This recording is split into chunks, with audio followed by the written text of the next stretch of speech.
Hay! Kingsue, nakita mo naman ang nangyari. Bumagsak na ang kumpanya natin. Naremata na ang villa natin. Kulang pa tayo ng 300,000 piso sa pambayad sa ospital ng mama mo. Pa, wala na ba talaga tayong magagawa? Susugod na rito ang mga pinagkakautangan natin pagkalipas ng 3 araw. Ikaw lang ang tanging inaalala ni Papa ngayon. Tawagan mo ang 3 manliligaw mo. Kung sino ang makakatulong sa iyo ngayon, siya ang karapat-dapat na mapangasawa mo. Pa, gusto niyo ba talagang gawin ko yan ngayon? Sa hirap mo makikilala ang totoong tao, sige na, tawagan mo sila. Pering Zhao, Pering Wang. Inanyayahan ko kayo ngayon para manood ng isang magandang palabas. Hahaha, Ginoong Lin. Ano bang binabalak mo ngayon? Pumipili ako ng mapapangasawa ng anak ko. Nabibili ba ng pera ang pag-ibig? Ang live stream natin ngayon ang magbibigay ng sagot. 2 taon na akong nililigawan ni Zhao Kai. Tuwing kaarawan ko ay binibigyan niya ako ng sports car. Kaya sa kanya muna tayo magsisimula.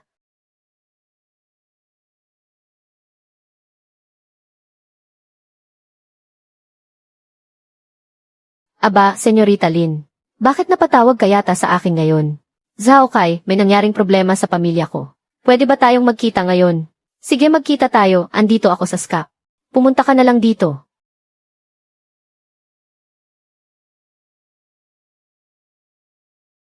Ano bang ibig sabihin ng suot mong yan?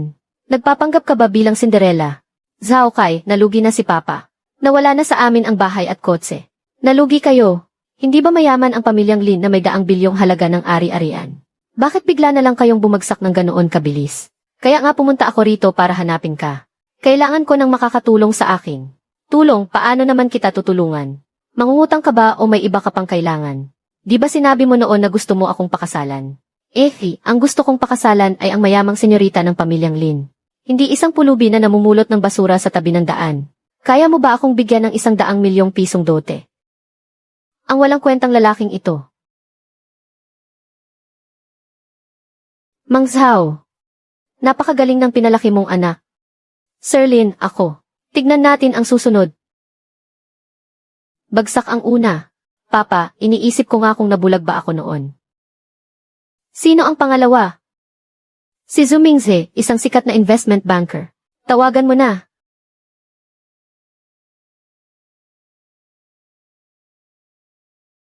Kingsue, nasa meeting ako. Dalian mo lang ang sasabihin mo. Mingze, bangkarota na kami. Kailangan kita. Ano ka mo, bangkarota? Kingsue, alam mo naman. Sa susunod na buwan na ang evaluation ko para sa promosyon ko bilang E. May 80,000 sa card na ito. Ang password ay 60. Ang perang ito ang pambayad para tapusin ang nakaraan nating relasyon. Zhou Mingze, huwag mong idamay ang pagbagsak mo sa kinabukasan ko. Liu, may kandidato ba kayo para sa C na ang pangalan ay Zhu Mingze? Siya sa atin mo siya dahil hindi maganda ang ugali niya. Kahit gaano pa siya kagaling, salot lang siya sa kumpanya. 80,000 lang para tapusin ang lahat. Mabuti na rin at nakita mo ang totoong kulay niya. Papa, may isa na lang na natitira. Chen mo ang pangalan niya. Ano ang trabaho niya? Isang delivery rider. Hindi ko naman siya masyadong pinapansin noon. Siguradong hindi rin siya pupunta rito. Sino ba naman ang magmamalasakit sa isang babaeng bangkarota na? Kingsue. Chen mo, bangkarota na ang pamilya ko.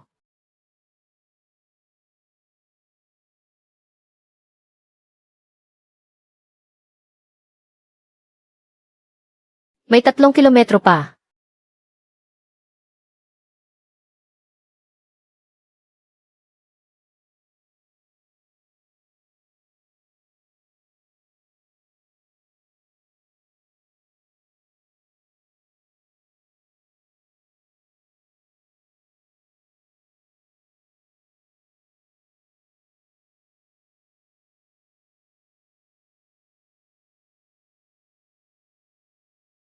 Ayos ka lang ba?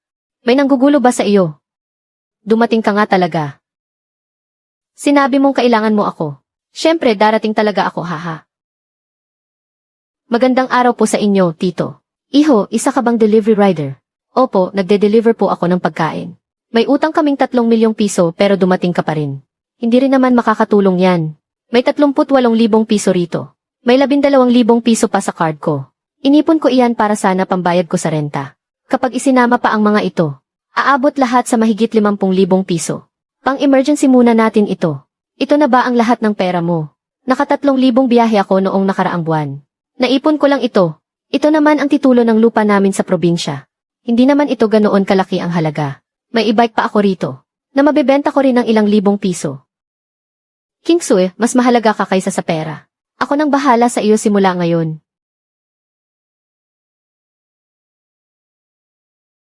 Hahaha. Ilang libong piso lang iyan. Ano namang magagawa niyan sa utang natin? Mas marami pa ang ibinigay niya kaysa sa inyong dalawa, anak, iyan na ang lahat ng mayroon siya. Boss Lin, sa tingin ko hindi rin kakayanin ng batang ito. Titingnan na lang natin kung ganoon.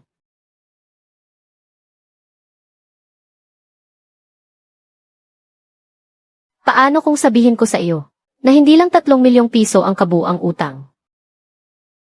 May kasunduan dito para sa magkasamang pananagutan. Kapag nilagdaan mo ito, magiging katuwang ka na ng pamilya Lin sa pagbabayad ng lahat ng utang nila. Ang halagang maaaring hindi mo mabayaran kahit sa ilang buhay mo pa. Chen mo, wag mong pirmahan, nababaliw ka na ba? Titingnan ko muna. Kapag nilagdaan mo ito, sisirain lang nito ang buhay mo. May panulat ba kayo? Pipirmahan mo talaga iyan. Hahaha. Mula sa araw na ito, ang buhay ko ay pag-aari na ni King Sue. Tapos na ang pagsubok.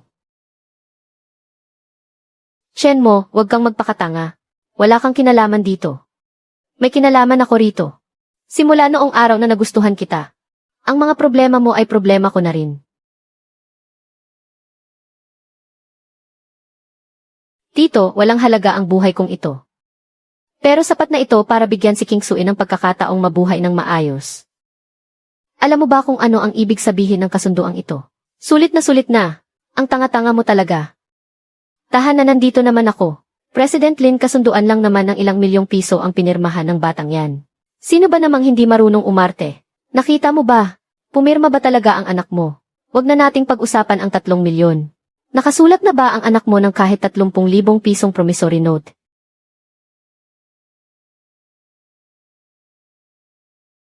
Susunduin ko lang ang manugang ko. Uy, ang galing naman ni Mr. Elite. Di ba binlock mo na ako? Anong ginagawa mo rito? Tumawag sa akin si Tito Zhao. Sabi niya may alas pa raw ang pamilya Lin. Hindi ko alam kung ano ang alas na yun. Pero dahil may palabas na nagaganap, bakit ko naman palalampasin to? Ang kakapal talaga ng mukha mong pumunta rito. Pareho lang naman tayo. Diyos ko naman. Dito ba talaga nakatira ang senyorita ng mga Lin? Mas desente pa ang kulungan ng aso namin kaysa sa lugar na to. Hahahalin, King Sue. Ito ba ang nahanap mong tagasalo? Isang hamak na delivery rider lang. Sino ka ba? Baka hindi mo ako kilala. Pero yung mga pinupuntahan mong, kalahati ng mga office building na yan ay pagmamay-ari ng pamilya namin. 38,000. Kulang pa yan para sa isang buwang maintenance ko. Anong ginagawa nyo rito, lumayas kayo? Hoy bata, nakwenta mo ba ang utang na to? Ang mga utang na yan.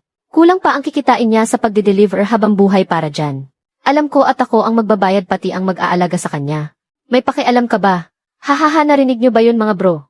Ang isang maliit na delivery rider nagpapakahero rito. Tito Lin, alam ko namang umaarte lang kayo. Peke lang naman yung pagkalugi nyo, diba? Gusto nyo lang kaming subukan. Kung pagsubok man yun, ibig sabihin nakapasa na kami ni Zhao kay diba? Maraming pera ang pamilya kong mga Zhao. Mas higit si Zhu Mingzhen ng 10,000 beses kumpara sa delivery rider na to. Lin Shu, tama na yan.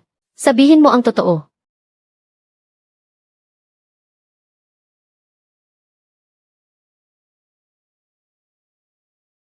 Hindi ka pa ba tapos magsalita?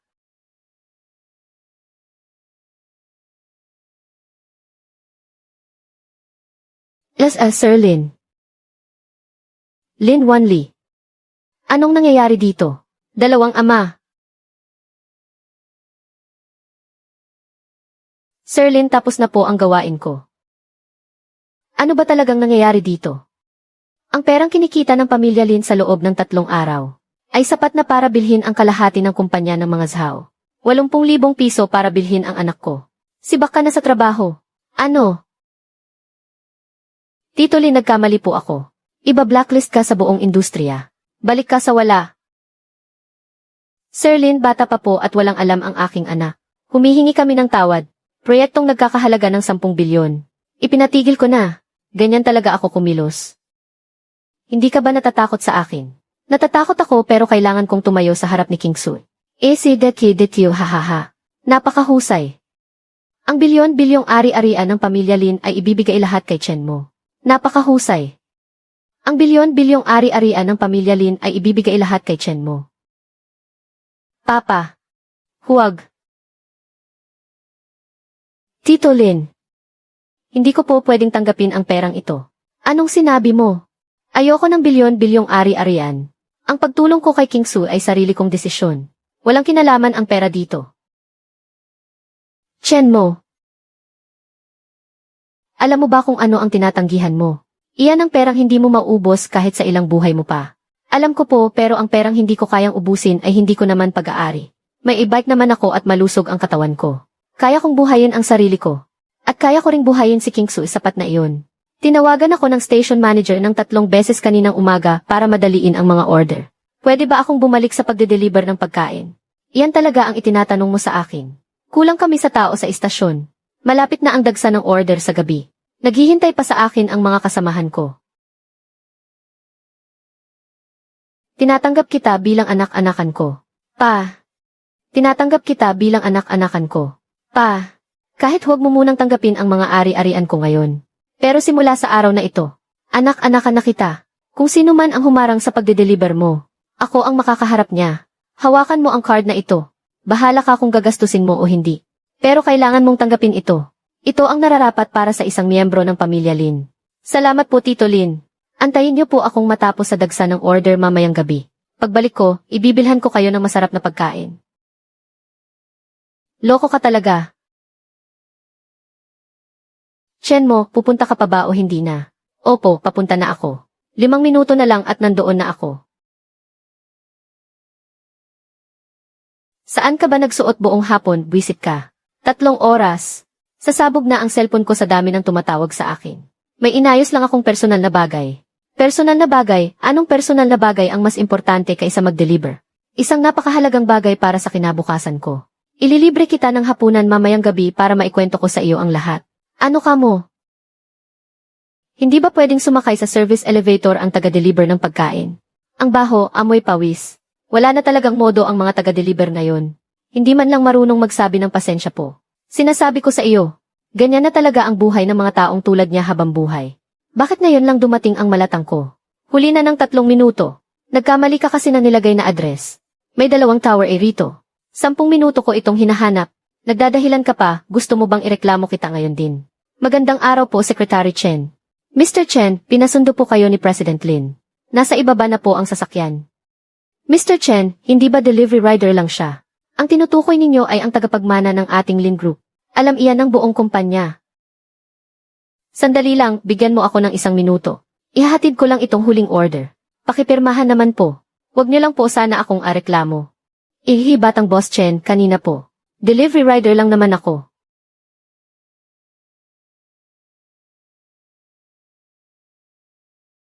Secretary Chen, pwede po ba akong lumiban sa piging mamayang gabi? Laliban ka. Paubos na ang baterya ko. May mga order pa ako bukas. Sige po, ako na ang magpapaliwanag kay President Lin. Tayo na naman ang nanguna sa may pinakamaraming bad rating kahapon. Nahihiya ako para sa inyo. 2 buwan nang delayed ang sahod natin. Sino pa ba ang gaganahang magtrabaho niyan? Laozhang, ano ang sinabi mo? Sabi ko po, tama po kayo, station manager. Chen mo, sa wakas nagpakita ka rin na bata ka. Bigla ka na lang nawala kahapon ng hapon. Tapos ngayon, late ka pa. 6:03 na. Huli ka ng 3 minuto. Ano ang klaseng ugali iyan? Gusto mo bang bigyan kita ng mabigat na parusa ngayon? Station manager, sigurado pong napagod lang si Chen mo kahapon sa pagde-deliver. Tumahimik ka, Chen mo. Sasabihin ko sa iyo ang totoo. Kadalasan naman ay maayos kang magtrabaho. Plano ko sana kitang is-promote bilang team leader. Pero ang lala ng performance mo nitong nakaraang 2 araw. Kapag gumawa ka pa ng gulo ngayon, huwag mo nang pangaraping maging team leader. Baka pati trabaho mo ngayon ay mawala sa iyo. Aba, ito pala ang tagapagmana ng ating Lin Group. Kung saan siya nagtatrabaho. Napakapobre naman ng lugar na ito. Sino po ba kayo, mister? Talagang nagde-deliver ka pa rin ng pagkain. Siguro ay hindi nyo pa alam ito, no? Ang rider ninyong si Chen mo. Kahapon lang kinilalang anak-anakan ng bilyonaryong si Lin Wanli. Si Lin Wanli. Yung si Lin Wanli ng Lin Group. Tama siya nga yung si Lin Wanli. Mayaman na nagkakahalaga ng daan-daang bilyon. Kasama sa top 10 ng Forbes na si Lin Wanli. Chen mo talaga bang? Opo, pero delivery rider pa rin naman ako. Sus, nagpapaka-sentimental ka pa dyan. Sinasabi mong nagde-deliver ka lang. Pero sa likod pala nakasakay ka na sa Rolls Royce. Tingnan ninyong lahat ang larawang ito. Kahapon ng hapon, ang kapatid ninyong rider ay bumaba mula sa isang mamahaling Rolls Royce at may kasama pang sariling sekretarya. Chen mo, araw-araw tayong magkasamang nagde-deliver ng mga order. Noong umasenso ka na hindi ka man lang nagpasabi sa amin.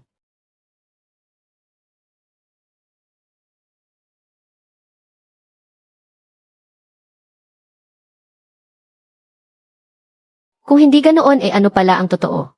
Baka mauto mo si Lin Qingsu. At maloko mo si Lin Wanli. Pero hindi mo maloloko ang mga kasamahan mo rito. Isa ka lang palang manggagamit na umaasa sa mayayaman.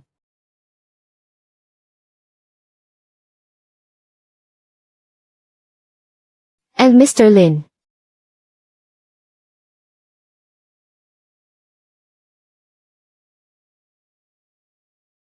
Ginoong Zhao, mukhang hindi ka pa nadala sa pagluhod mo kahapon. Ikaw ba ang station manager dito?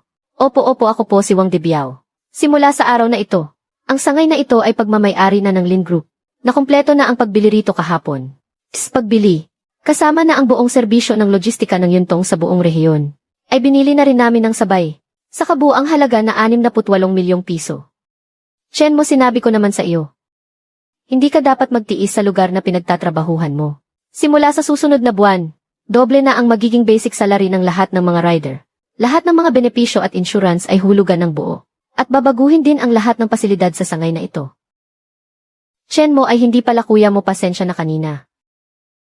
Kuya mo, hindi naman po ganoon ang ibig naming sabihin. Alam ko naman. Senyorito Zhao, tama ang lahat ng sinabi mo kanina. Inampon nga ako ni Tito Lin bilang anak-anakan. At sumakay nga ako sa Rolls Royce.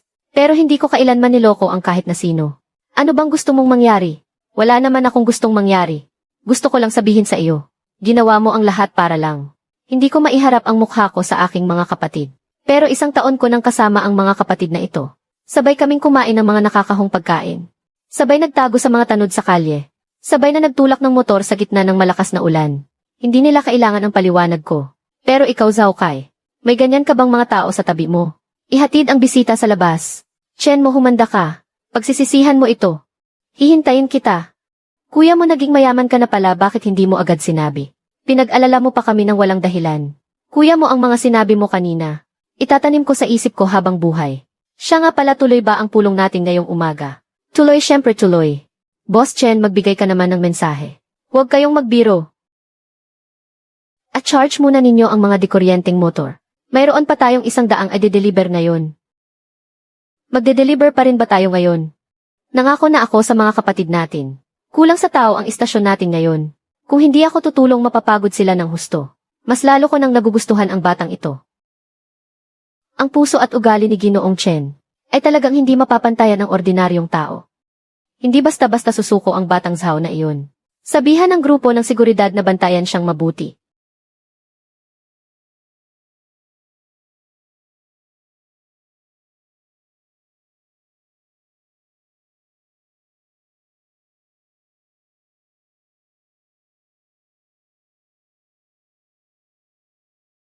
Magandang araw, dumaan po sa service elevator ang mga delivery. Nababaliw ka na ba siya ang bagong batang may-ari natin? Senyorito Chen mo. Boss Chen, pakiusap, bigyan ninyo ako ng pagkakataon. Maglinis ng banyo o maging gwardya. Kahit ano gagawin ko. Tumayo ka muna. Hindi ko na po kayang mabuhay kung hindi nyo ako pagbibigyan, Sir Chen. Alam ko pong nagkamali ako noon. Humihingi ako ng tawad kay Qingsu. Pasensya na po sa inyo. Pero hindi ko na talaga kayang mabuhay. Kukunin na ng bangko ang bahay ko. Hindi pa alam ng mga magulang ko kung paano ako naging ganito. Araw-araw silang nagpapanggap na pumapasok sa trabaho. Balita ko ay nakabangga nila ang pamilya Lin. Sa maling tao ka lumuluhod. Sir Chen, nagmamakaawa ako sa inyo. Pero kahit lumuhod ka pa kay Qingsu, hindi pa rin kita tutulungang makiusap. Bakit po, hindi ba kayo ang pinakamadaling maawa? Kaya nyo ang ibigay ang lahat ng ipon nyo kahit sa isang estranghero. Bakit hindi nyo ako bigyan ng pagkakataon? Dahil ang mga taong kinaawaan ko lang ay ang mga mabubuting tao. At hindi ka ganoong tao. Ano ba ang iniisip mo noong i-block mo si Kingsu? Inisip mo ba kung makakasira siya sa kinabukasan mo? Noong naging ihi ka na, maawa ka ba sa mga tauhan mo? Magagawa mo ba iyon? Hindi kita tutulungang bumalik sa pagiging isang elite. Pero pwede kitang tulungan. Kulang sa tao sa delivery station. Pwede kang pumasok bilang delivery rider. May basic salary na 6,000 piso kada buwan. May kasamang ICC, PhilHealth at pag-ibig. Buhayin mo ang sarili mo sa sarili mong sikap. Mag-delivery rider. Kapag napag-isipan mo na ng mabuti, tawagan mo ang numerong ito. Bago ang kasal, may kailangan tayong pag-usapan ng sarilinan. Ito ang prenuptial agreement ninyo. Sige po, makikinig ako. Unang kondisyon ng kasunduan. Kung sakaling mag-divorce kayo balang araw, kusang loob mong tatalikuran ang lahat ng ari-arian ng Lin Group at aalis kang walang kahit na anong madadala. Pangalawang kondisyon. Ang Lin Group ang magbabayad ng lahat ng gastusin sa kasal. Pero kailangan mo, sa ilalim ng sarili mong pangalan, magbayad ng 1,000,000 pisong deposito para sa reception. Kung sakaling saktan mo si Kingsuy balang araw, ang perang ito, kasama ang interes, ay mapupunta sa pamilya Lin bilang danyos. Pangatlong kondisyon, ang iyong pagkakakilanlan, pinag-aralan at pinagmulan ng pamilya. Pagkatapos mong pumirma, ay isasama sa records ng Intelligence Department ng pamilya Lin. Kapag napatunayang may seryoso ka palang itinago sa amin, ay otomatikong mawawala ng bisa ang kasunduang ito. Tinatanggap ko ang unang kondisyon. Pero ang pangalawang kondisyon, wala akong 1,000,000 piso para sa deposito. Ang pangatlong bagay ay kaya ko nang sabihin sa inyo ngayon din. Ulila po ako. 6 na taong gulang pa lang ako noong ampunin ako mula sa ampunan. Pagkatapos nyon ay sunod-sunod na pumanaw ang mga umampon sa akin. Nabubuhay ako sa pamamagitan ng pagtatrabaho kung saan-saan. Hindi ko natapos ang high school. Huminto ako sa pag-aaral para magtrabaho. Naging gwardiya ako sa construction site. Nag-deliver din ako ng pagkain. 3 taon na ang nakalipas noong makaipon ako ng sapat na pera. Kumuha ako ng pagsusulit para makapasok sa kolehiyo para sa mga nais mag-aral muli. Kasalukuyan akong nag-aaral ng logistics management sa night school. Balak kong pagsabayin ang pagtatrabaho at pag-aaral para makatapos ng kolehiyo.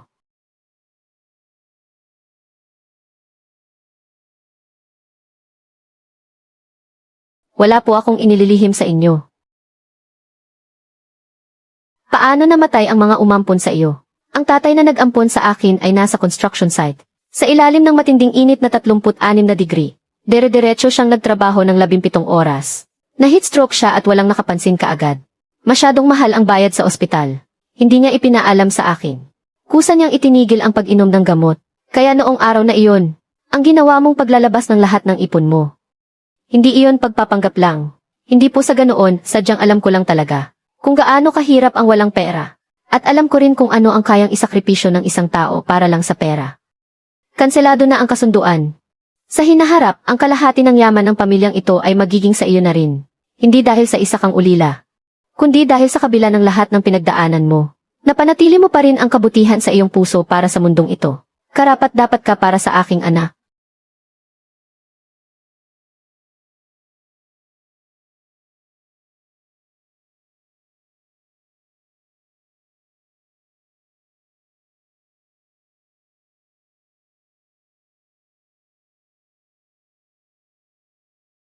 Ginoong Chen mo. Paumanhin sa abala, ako nga pala si Xi Jingshen. Ginoong Xi, napasugod po kayo rito sa kalaliman ng gabi. May kailangan po ba kayo?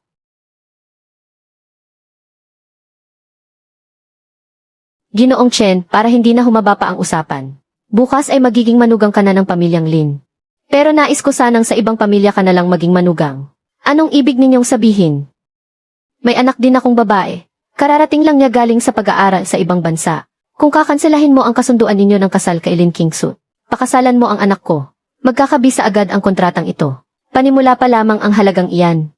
Sa hinaharap, ang buong kumpanyang Xi ay mapapasa iyo. At mapupunta sa pangalan ninyo ng magiging asawa mo. Nagkakamali po kayo ng taong nilapitan. Dahil ba kulang pa ang pera? Kaya ko pang dagdagan. Hindi po ito tungkol sa pera.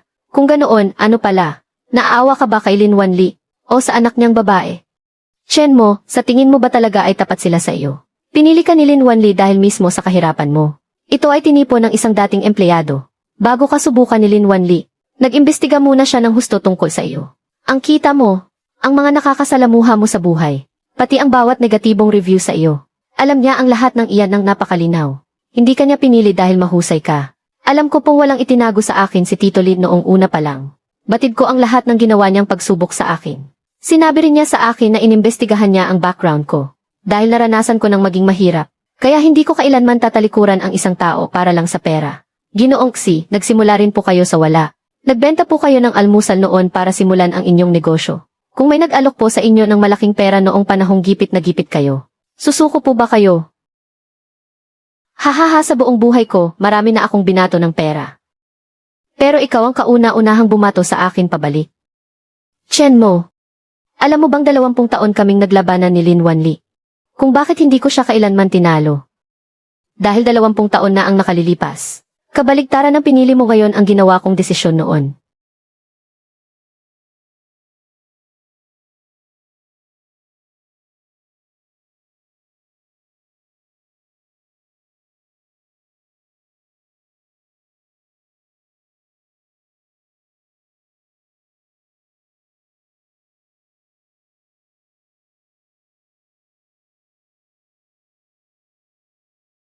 Naka-off ang cellphone niya.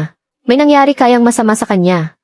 Sir Lin, nasaan na po ang inyong pinagmamalaking manugang? Hindi kaya bigla siyang umatras? Darating siya. Naayos mo na ba ang lahat ng ipinagawa ko sa iyo? Nakaayos na ang lahat. Basta lumitaw siya. Gagawa agad ng gulo ang mga tao natin sa harap ng lahat. Ngayong araw, sisiguraduhin kong mapapahiya si Lin Wanli sa buong internet. Sa harap ng 80 milyong tao.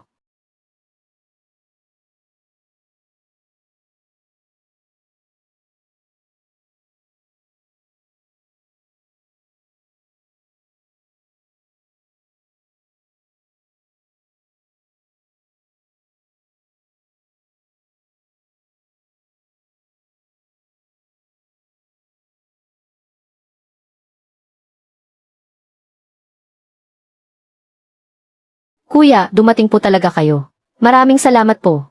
Wala po kasing load ang cellphone ko. Hindi ko matawagan ang 120. Nagtatrabaho ang asawa ko sa Shanghai. Lagyan mo muna ng patch ang noo ng bata. Punasan mo ng maligamam na tubig ang kilikili. Ipainom ang gamot ayon sa direksyon. Huwag kang magpanik. Boss Lin, gusto niyo po bang patugtugin muna natin ang banda? Para magpatugtog ng musika at magpatagal ng oras. Maghintay tayo. Mga kaibigan, mukhang ang mapapangasawa ng anak ng pamilyang Lin ay natatakot ng pumunta rito. Isang delivery rider lang naman. Kahit papasukin mo siya sa pintong ito, hindi niya kakayanin. Tama, isang simpleng delivery rider lang naman siya. Kailan pa siya nakaranas ng ganitong marangyang okasyon? Baka nangatog na ang tuhod niya sa daan pa lang. Ipamimigay ang 100 bilyong ari-arian ng pamilyang Lin sa isang delivery rider lang. Nakakatawa talaga at isang malaking kahihiyan. Darating siya, siguradong darating siya. Sa ating mga kaibigan sa media, ako, si Zhao Dezhu, ay handang itaya ang lahat ngayong araw. Ang pagpili ng pamilyang Lin sa delivery rider na ito bilang manugang, ay hindi naman talaga pagsubok sa pag-ibig, kundi isang malaking insulto sa buong mundo ng negosyo. Zhao Dezhu, tapos ka na bang magsalita? Hindi pa ako tapos. Gusto kong ihayag sa harap ng buong bansa, at ibunyag ang kalokohan mo, Boss Lin. Ang delivery rider na iyon ay hindi.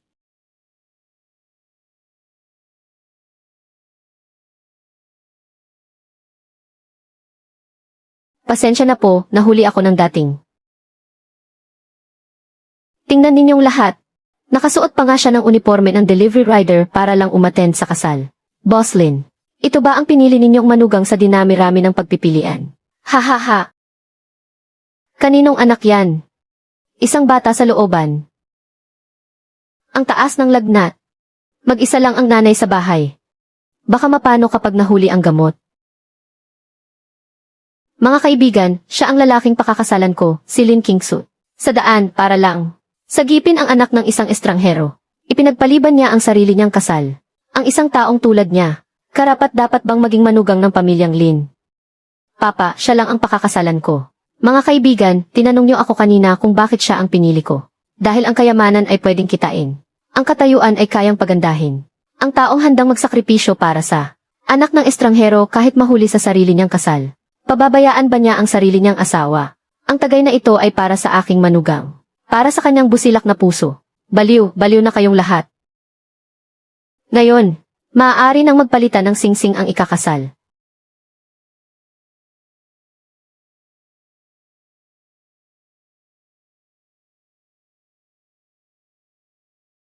Ito ang tanging alaala na iniwan sa akin ng aking umampong ina. Sabi niya kapag nag-asawa na ako, isuot ko raw ito sa aking asawa. Siguradong napakabuting tao ng nanay mo. Kung buhay lang siya ngayon, siguradong magugustuhan ka niya. Madam Lin, ako po ay reporter mula sa Business Observer. May natanggap kaming tip mula sa hindi nagpakilalang source. Iniwan si Chen Mo sa tapat ng ampunan noong 6 na taong gulang pa lang siya. Walang nakakaalam sa kanyang pinagmulan. Maaga ring pumanaw ang mga umampon sa kanya. Huminto siya sa pag-aaral noong high school. Itatanong ko lang kung ang bilyon-bilyong ari-arian ng Lin Group ay talagang ipagkakatiwala sa isang ulila na hindi naman alam kung saan nanggaling. Para sa reporter na nagtatanong, sino ba ang nagbigay sa iyo ng lihim na impormasyong iyan? Hindi ko pwedeng sabihin kung saan nanggaling ang balita. Pero totoo ba ang mga sinabi ko? Totoo iyon. Inampon si Chen Mo noong 6 na taong gulang siya, at namatayan ng ama noong 12 taong gulang. 13 taong gulang pa lang nang maulila sa ina, at mag-isa nang nagsumikap sa buhay hanggang ngayon. Hindi siya naging tambay sa kalsada, at hindi kailanman nanisi sa tadhana. Noong mga panahong walang-wala siya, ibinigay niya ang lahat ng kanyang ipon sa mahal kong anak. Pwedeng pekin ang estado sa buhay at diploma, pero kapag ang isang tao sa gitna ng pinakamadilim na yugto ng buhay ay nagawa pa ring panghawakan ang kanyang prinsipyo, iyan ang katangiang pinakamahirap pekin sa lahat. Ngayong araw ng kasal ng aking anak, ay dinedeklara ko na si Chen Mo simula ngayon. Ay opisyal ng magiging anak-anakan ko akong si Lin Wanli, at direktor ng Lin Group. Boss Lin, kararating lang po ng regalong ipinadala ni Xi Jinping sa pamamagitan ng kanyang tauhan. Salamat. 3. Gamot. Ang gamot ko. Tapos na ang pagsubok. Habang mahimbing na natutulog ang misis ng pamilyang Linsa, kama ng kasal na nagkakahalaga ng 30 milyong piso. Ang asawa naman niya ay kailangang mag-deliver sa gitna ng traffic sa umaga. Dahan-dahan naman ang kilos ko ah.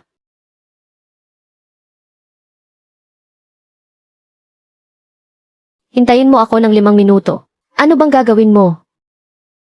Sasabay ako sa iyo mag-deliver.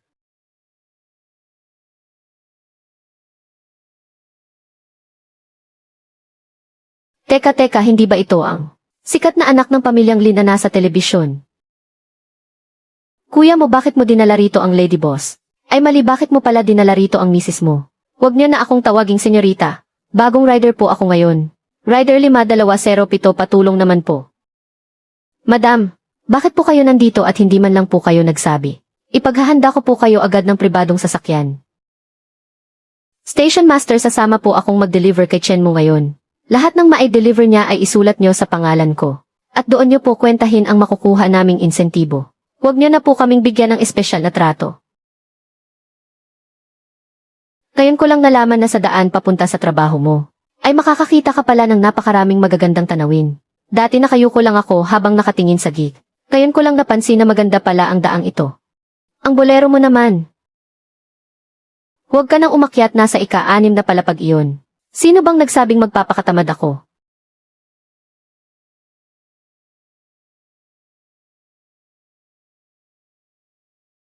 Napakabait mo namang iho. 80 na ang edad ko at mahina na ang aking mga binti. Hindi na ako makababa ng hagdan. Dati madalas akong nag-order ng pagkain. Kaso noong dumami ang mga bad review, wala nang gustong kumuha ng order ko. Lola, sa susunod po tumawag na lang kayo ng direkta sa akin. Hindi niyo na kailangang mag-order pa. Ako po si Chen Mo. Kapag nagutom po kayo, tawagan niyo lang ang numerong ito. Kahit ano pang lagay ng panahon, sisiguraduhin kong may magdadala ng pagkain sa inyo. Salamat po. Ngayon sinamahan ko si Mr. sa pagde-deliver. Iniwan niya ang numero niya sa matandang mag-isa sa buhay. Ngayong buwan 6,000 lang ang basic salary niya. Kahit ganoon, para sa akin mas mayaman pa siya sa listahan ng Forbes kaysa sa maraming tao roon.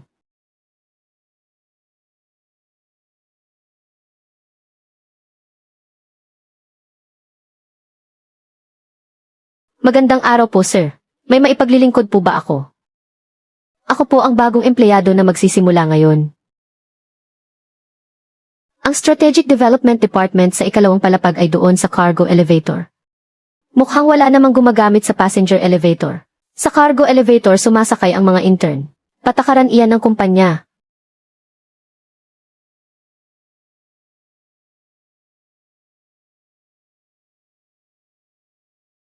Isa na namang intern. Tiyak na hindi iyan aabot ng 1 buwan.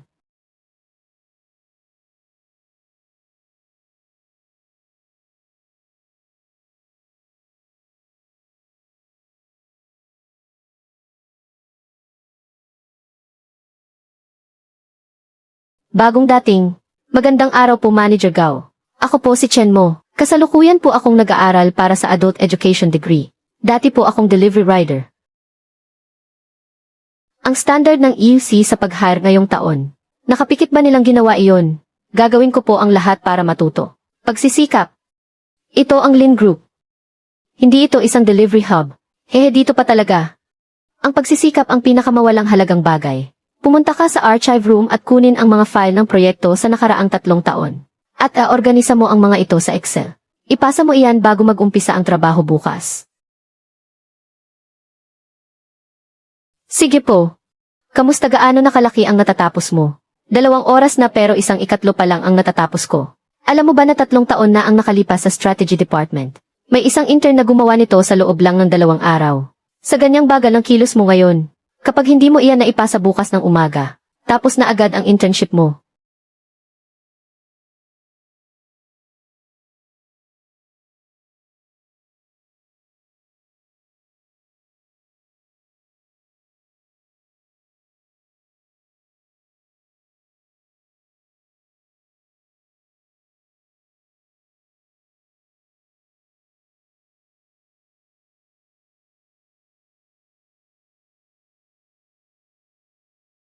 Ganyan ka na lang ba nila abusuhin?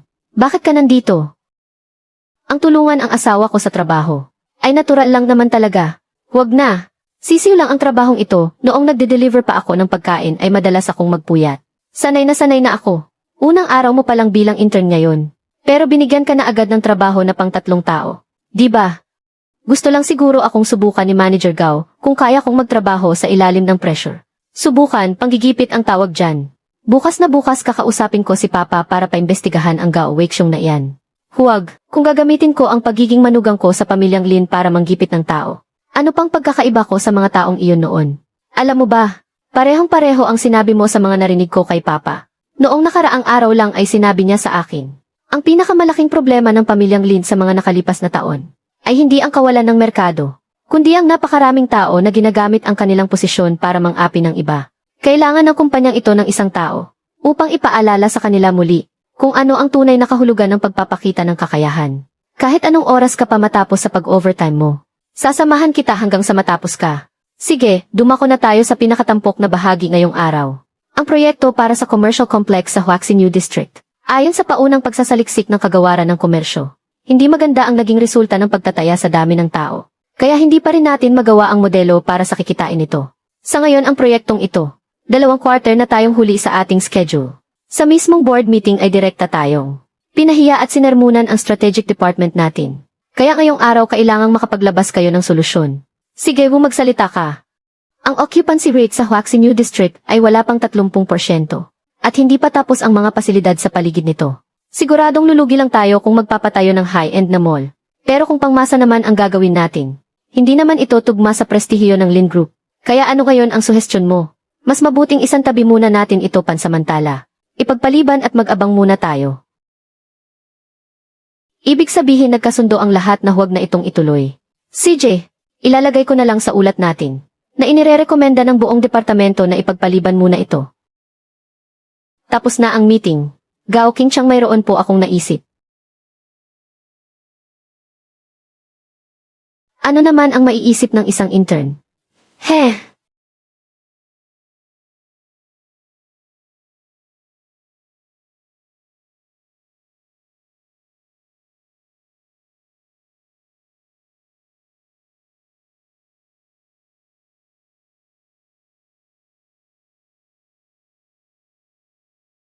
May nahanap po ako sa lumang records natin.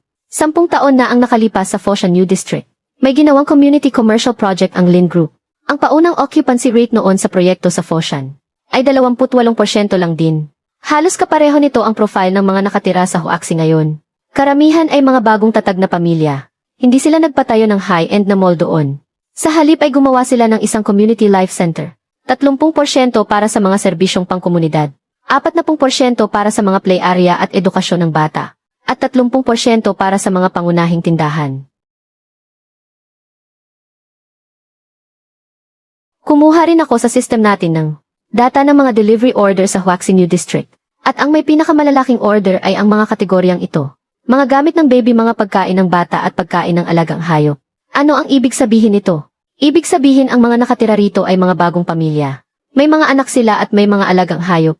Maganda naman ang kanilang kita. Pero hindi naman sila ganoong kayaman. Hindi nila kailangan ng Hermes. Pero kailangan nila ng mga pambatang restaurant at klinika para sa mga hayop. Ang data na ito ng delivery. Paano mo nakuha yan? Pagkatapos ng night shift kagabi ako mismo ang kumuha nito. Dati akong nagde-deliver ng pagkain kaya alam ko ang mga datos. Paano ba gamitin ang port? Base sa datos ng proyekto sa Foshan. At sa aktwal na kakayahan sa paggasto sa Huaxi. Gumawa ako ng konserbatibong pagtantya. Hindi para sa mga mamahaling mall, kundi para sa isang community lifestyle center. Unang palapag para sa mga magulang at anak saka mga alagang hayop. Pangalawang palapag convenience store saka community canteen. Pangatlong palapag co-working space. Inaasahang makakabawi na sa puhunan kada buwan pagkalipas ng 10 buwan mula nang magbukas. Inirerekomenda kong huwag nating isantabi ang proyektong ito. Kung magiging tama ang target nito, siguradong kikita ito. Ang proyekto sa Foshan 10 taon na ang nakararaan. Wala nang nakakaalala sa departamento natin. Paano mo nahanap yan? Habang naghahanap ako ng impormasyon kahapon. Nadiskubre ko na ang proyekto sa Foshan ang may pinakamataas na kita noong taong iyon. Kaya masinuri ko pa ito. Tingin ko mukhang maayos ang planong ito ni Gao. Kailangan pa nating pag-aralan ng mas malalim ang planong ito. Hindi pwedeng mag-isang magpasa ng plano ang isang intern. Kailangang may pangalan ng regular na empleyado kapag ipinasa ito. Gamitin niyo na lang po ang pangalan ninyo. Pasensya na sa istorbo sa inyong lahat. Inutusan ako ni President Lin na kunin ang unang draft ng plano para sa proyekto sa Huaxi. Tutok na tutok ang Board of Directors sa proyektong ito. Secretary Chen, narito po ang plano. Si Chen mo ang gumawa nito. Mismong si President Lin ang titingin sa planong ito. Manager Gao, maghanda po kayo para sa ulat sa board ngayong hapon. Maghanda po kayo. Ang galing mo, bro. Ang mukha ni Manager Gao pwedeng-pwede nating pagtawanan ng buong taon. May itinatago ka. Sino ka ba talaga? Manager Gao, 3 taon akong nag-deliver ng pagkain. Alam ko ang daan ng cargo elevator sa bawat office building. Alam ko kung ano ang pinakamadalas na ino-order ng mga nag-overtime kapag madaling araw. Walang sinuman sa Lin Group ang nakakaalam sa mga bagay na ito. Hindi ko alam kung sino talaga ako. Pero alam ko kung ano ang ginagawa ko. Gusto kong mapabuti ang kumpanyang ito. Iyon lang ang lahat. Nabasa na ninyong lahat ang panukala. Proyekto ng Huaxi New District Community Life Center. Mula sa intern ng Strategic Development Department. Na mag-isang tumapos sa data modeling at positioning analysis. Ito ang pinakakumpletong panukalang na isumite ng Strategic Data Department sa nakalipas na 3 taon. Sinong sumasang-ayon at sinong tumututol? Maganda naman talaga ang plano niyo, Sir Lin. Pero may nakuha akong balita. Interesado rin ang Xi Energy sa lupang iyon sa Huaxi. Nasa industriya ng enerhiya si Xi Jingchen. Bakit pa siya papasok sa commercial real estate? Ang narinig ko nga ay, gusto niyang kumuha ng kapirasong bahagi sa teritoryo ng mga Lin. Ang lupa sa Huaxi. Kung itutulak natin ang Community Life Center, gagawa naman siya ng isang marangyang commercial complex. Para harangin ako ng harapan. Kung talagang makikisali ang mga Xi, tataas ng hindi bababa sa 30% ang magiging gastos sa pag-agaw sa lupa. Pagdating ng oras na iyon, hindi na magiging tumpak ang lahat ng profit model sa panukala. 20 taon na kaming nagtutunggali ni Xi Jingchen. Kailan ba kami hindi nagbanggaan ng harapan? Magpatuloy ka. Papasukin mo siya. Pumunta ako rito ngayon. Hindi ako naparito para magnegosyo. Maupo kayo. Nandito ako para magbigay ng panukalang pakikipagtulungan. Para magkasama nating develop ang lupain sa Huaxi. Maghahati ang Xi at Lin ng tig-kalahati. At mapupunta ang lahat ng kita sa Lin. May isa lang akong kondisyon. Sabihin mo, kapag natapos na ang Community Life Center, dapat tiyakin na ang mga papasok na negosyo ay hindi bababa sa 50% ng mga lokal na maliliit na negosyante. Bawasan ng 30% ang renta sa pwesto. Nandito ba kayo para magkawanggawa, Sir Xi? Nagnenegosyo ako, pero hindi sa pagkakataong ito. Nandito ako para magbayad ng utang. Sa mga nakalipas na taon, nakabili ako ng mahigit 100 mga commercial property. At At wala man lang akong iniwang espasyo para sa mga maliliit na negosyante sa bawat isa rito. Tinatawag nila akong killer ng mga maliliit na negosyante. Kamakailan lang, may sinabi sa akin si Chen Mo. Sabi niya kung nasa pinakamahirap ka raw na sitwasyon. Tapos may nag-abot sa iyo ng pera. Susuko ka ba? Hindi ako nakasagot. Para sa proyektong Huaxi. Sa plano ni Chen Mo para sa Community Lifestyle Center. Binigyan niya ng prioridad ang mga maliliit na negosyante sa plano ng kita. Noong makita ko ang panukalang ito doon ko lang na-realize na hindi lang si Lin Wanli ang makikinabang sa pag-list sa stock market. Kailangan ding tulungan ang mga lokal na negosyante noon na nagtataguyod sa pamilya nila para mabuhay sila ng maayos. Pumapayag ako pero may isang kondisyon. Sabihin mo para sa proyektong ito. Si Chen Mo ang gagawin mong co-head ng project team. Ang karanasan mo sa pagpapatakbo at ang kaalaman niya sa komunidad. Kailangang magkasama at walang pwedeng mawala. Kaya ako nandito ngayon dahil gusto ko siyang makatrabaho. Old si ilipas na ang nangyari 20 taon na ang nakalipas.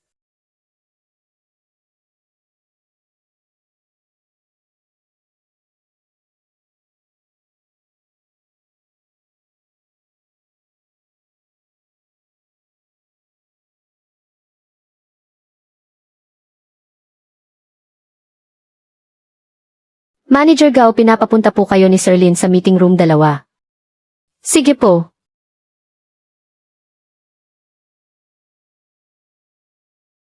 Maupo ka. Manager Gao, 12 taon ka na sa Lin Group. Nagsimula ka sa pinakamababa hanggang sa maging senior manager ng Strategic Development Department. Hindi iyon madali. Pero noong nakaraang linggo gumawa ang EC ng Internal Evaluation Survey. Ito ang naging resulta. Nanggigipit ka ng mga bago at hindi sila tinuturuan. Pinakamababa ang nakuha mong grado sa buong management team. Totoo ba ito? Totoo po. Pinatawag kita rito. Hindi para sisantihin ka. Isa kang veteranong empleyado. May mga naitulong ka naman pero kung gusto mong manatili sa management team, may kailangan ka munang patunayan. Si Chen Mo na ang bago mong co-boss ngayon. May kapangyarihan siyang i-veto o tanggihan ang mga desisyon mo. Manager Gao, may isa lang akong tanong. Noong araw na nandoon tayo sa archive room, binigyan mo ako ng imposibleng trabaho. Kung hindi ko iyon natapos, sisantihin mo ako noon. Di ba kung isa lang akong ordinaryong delivery rider? Hindi ako sanay magpuyat. Kung hindi ako tinulungan ni Lin Kingsu, siguradong sinibak mo na ako ngayon. Gusto ko lang itanong, sa mga intern na dumaan sa ilalim mo, ilan ang pinuwersa mong umalis ng ganyan? 7 taon ang nakalipas, may isang babaeng napakatalino. Galing siya sa Gaizhou. Ang unang binigay kong gawain sa kanya ay mag-check din ng mga dokumento. 3 araw niyang ginawa pero hindi natapos. Tinanggal ko siya noong umaga ng ika-4 na araw. Balita ko bumalik siya sa Gaizhou pagkatapos nyon. At hindi na muling nagtrabaho sa opisina. Ito ang plano kong pagbabago. Unang panuntunan, ang lahat ng bagong intern. Hindi pwedeng mag-isang humawak ng mga pagsusulit sa unang buwan. Gusto kong si Manager Gao ang maggabay sa kanila. May 12 taon ka ng karanasan sa Strategy Department. Sa paggabay ng mga bago sa buong Lin Group, walang mas babagay pa kaysa sa iyo. Pero may isang kondisyon lang. Sa bawat bagong papasok simula ngayon. Sa ilalim niya. Sa unang araw, huwag mo silang susubukan kundi alamin kung paano ilalabas ang kanilang galing. Kung hindi mo magagawa iyon, gagamitin ko ang veto power ko. Boss Chen, gagamitin ko ang 12 taon kong naipong karanasan para magawa ito. Maraming salamat sa pagkakataong ibinigay ninyo sa akin. Hindi ko talaga masikmura ang mga taong tulad ni Gao Weixiong. Lao Chen, kung ako ang nasa lugar mo, malamang pinalayas ko na siya agad. Bakit mo pa siya pinanatili? Dahil may itinuro sa akin ang pagde-deliver ng pagkain. Ang bad review ay pwedeng burahin. Pero kapag umalis ang isang rider, hindi na siya babalik. Sayang naman kung masasayang lang ang karanasan niya. Basta't handa siyang magbago. Dapat siyang bigyan ng pagkakataon. Uncle Lin, 12 taon ang ginugol ninyo para hubugin siya noon. Sapat na ang 12 taon para makatapos ang isang bata mula elementarya hanggang kolehiyo. 3 araw ang nakalipas, tinawagan niya ang numerong nasa business card na ibinigay ni Chen Mo. Tiningnan siya ni Tabawang ng 1 minuto. At sinabing tatanggapin ko ang taong inirekomenda ni Boss Chen. Pero sa unang araw kung hindi mo matatapos ang basic quota, umalis ka na lang ng kusa.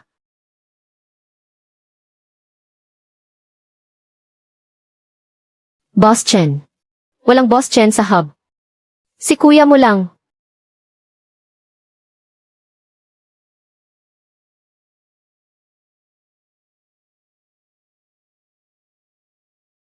May 2 kilometro pa. Anak.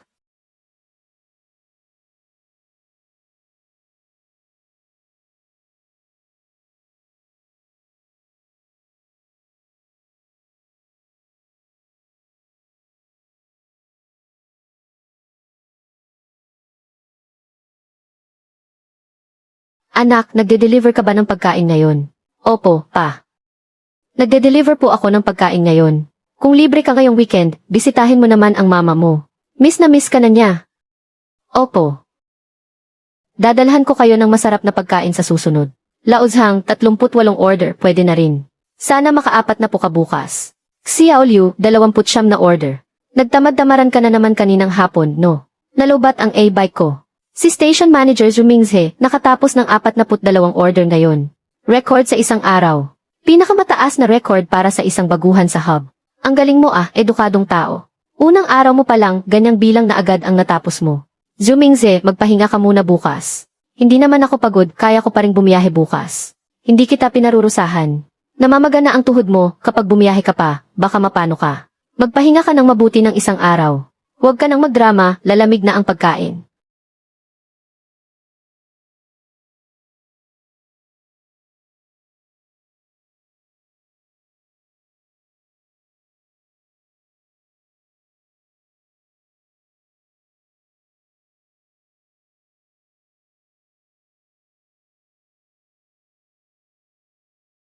Ngayon lang ako sa buong buhay ko nakapag-ribbon cutting sa ganito kalaking lugar.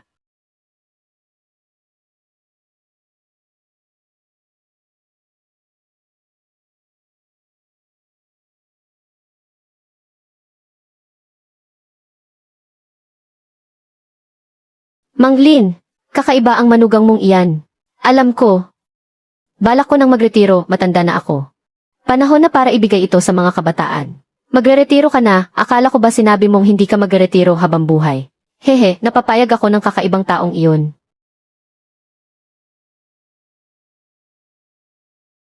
Ano ang iniisip mo? 18 taong gulang. 80 piso lang ang dala ko noon. Ang unang trabaho ko ay tagakabit ng bakal sa construction site, 50 piso kada araw. Pagkatapos, naging delivery rider ako. Inisip ko noon na sana makapag-ipon ako ng sapat na pera. Para makapagbukas ng maliit na tindahan, masaya na ako doon. At ngayon naman, namamahala ka na ng proyektong nagkakahalaga ng bilyon-bilyon. Hindi ito pamamahala, kundi pagbibigay lang ng daan para sa kanila. Katulad ko rin yung mga maliliit na negosyante noon.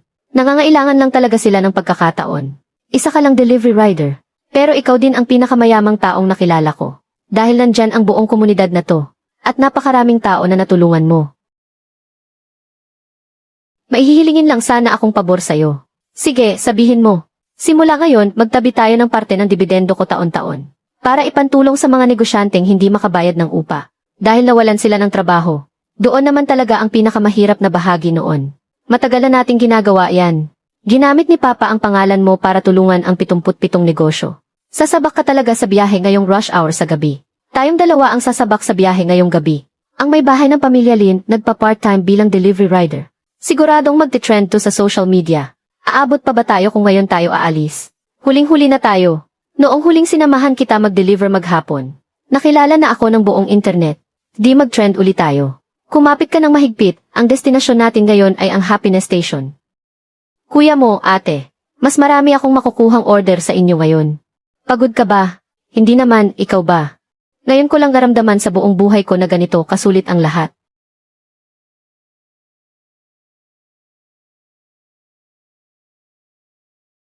Lumagpas na sa 70 milyong followers.